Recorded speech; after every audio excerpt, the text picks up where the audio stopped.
Okay, we have been working for close to 9 hours now, if you could turn your head that way, on Ellen's locks, and we're pretty happy with how they've turned out. We did a lot of the work yesterday, so she's already slept on them with her sleeping cap, so they held up pretty well. Before we began, we washed her hair with the Baby Dread shampoo that was provided with the nappylocs kit that we bought. And they recommended putting no conditioner and no oils in their hair for the locking process. So we spent a lot of time on parting. You really want to make sure you do that right. And now, you know, we start out by brushing with a wide tooth comb, getting to a medium tooth, and then finally onto the fine tooth, because it's really important that all the snarlies be out. And since she doesn't have any oil or conditioner, a little more snarlies than we normally like. Now, what I'm going to do at the end, you see this pretty well? Yeah. Okay. I'm going to twist the end of her hair. Twist, twist, twist, twist, twist, which her hair likes to do that naturally anyway. So you go ahead and twist. And then some people like to use a compass as a reference. I personally like to use a clock. So kind of facing myself, I know it's not quite how you guys are looking, but I'm going to take my finger and I'm going to go in at my 12 o'clock, and then I'm going to slide my finger down till I get almost to the end. I could pull my finger all the way through, but I don't want to do that. About here, I'm going to go like this, and then I take the tail of it and I fold it in the same direction that my finger went in. Now I'm going to slide over and do that at 9 o'clock. So I go over here. I'm being really careful right now though, because it's pretty easy when they're this small and this new to just go all the way through. And then I go in at 6 o'clock,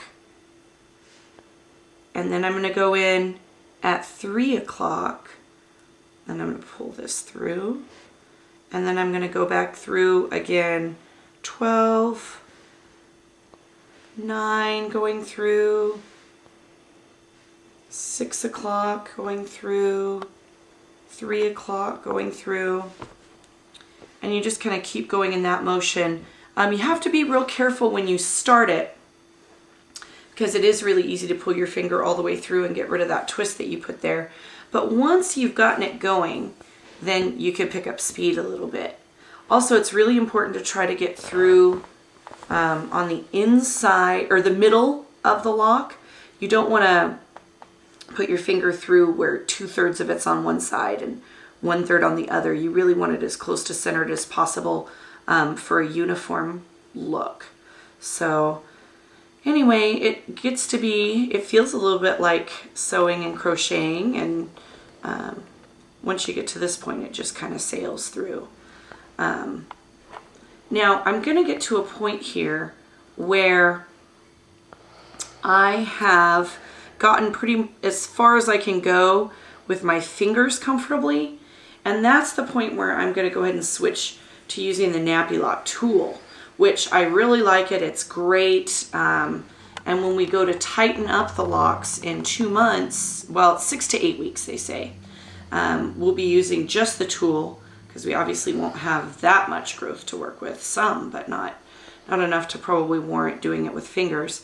I know other people have used crochet hooks. I've heard of people using bobby pins, lots of different kinds of things, but I have to say I'm pretty happy with the nappylocs tool. I can't imagine really needing anything else. In fact, I'm starting to get to the point where I want the tool now. So this is the nappylocs tool.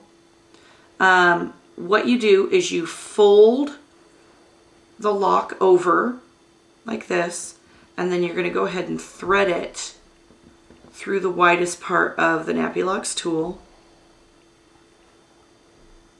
and then you pull it through the wide part and then slide it down into the smaller part, so that kind of locks it in a little bit. Now I'm going to follow pretty much exactly the same motion I was doing with my hands.